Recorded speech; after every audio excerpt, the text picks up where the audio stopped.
السلام علیکم ورحمۃ اللہ۔ سوال یہ ہے کہ قادیانی اور مرزائیوں میں کیا فرق ہے؟ کوئی فرق نہیں ہے، ٹھیک ہے جی۔ قادیانی اور مرزائی میں اتنا فرق ہے جتنا آپ کہو کہ کتا اور ڈاگ۔ اب سوال میں پوچھوں کتے میں اور ڈاگ میں کیا فرق ہے، تو جو فرق کتے اور ڈاگ میں ہے وہی قادیانی اور مرزائی میں ہے۔ اور کتا بھی وہ جو خارج زدہ ہو، اور ڈاگ بھی وہ جو پاگل ہو۔ اچھا جی، ان دجالی فتنوں سے ہم کیسے بچیں؟ جی ہاں، سبحان اللہ۔ ان دجالی فتنوں سے بچنے کے لیے ہمیں ہمارے پیارے نبی علیہ السلام نے بہت خوبصورت طریقہ بتایا ہے۔ وہ یہ ہے کہ آپ نا سورۃ کہف کی پہلی 10 آیات اور آخری 10 آیات یاد کر لو، اور اپنے بچوں کو بھی یاد کراؤ، اور اکثر بیشتر ان کو پڑھتے رہا کرو۔ بلکہ بہت بہتر ہوگا صبح شام کے جو اذکار پڑھے جاتے ہیں نا، ان میں آپ سورۃ کہف کی پہلی اور آخری 10 آیات کا پڑھنا بھی معمول بنا لو، ہو گیا۔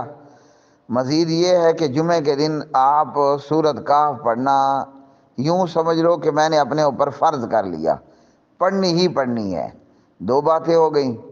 دجالی فتنوں سے بچنے کے لیے ہر نماز کے اتحیات کے اخیر میں، اب نماز فرض ہو، سنت ہو، نفل ہو، جو بھی کر لو، ہر نماز کے اخیر میں سلام پھیرنے سے پہلے یہ دعا پڑھو، اللہم انی اعوذ بک من فتنۃ المسیح الدجال۔ اور جو بھی بندہ قادیانیوں اور مرزائیوں کو سپورٹ کرے یا مرزائیوں کو ریلیف دے تو پریشان ہونے کی ضرورت نہیں ہے۔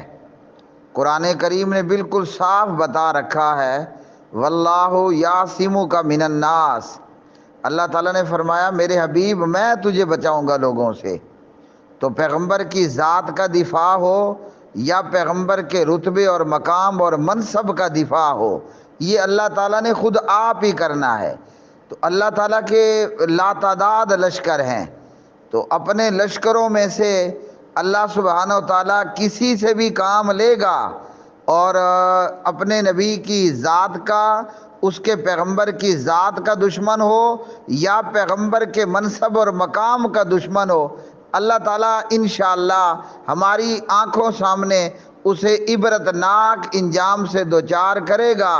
تے نہ رہے بانس نہ بجے بانسری، نہ ڈھولا ہوسی تے نہ رولا پوسی۔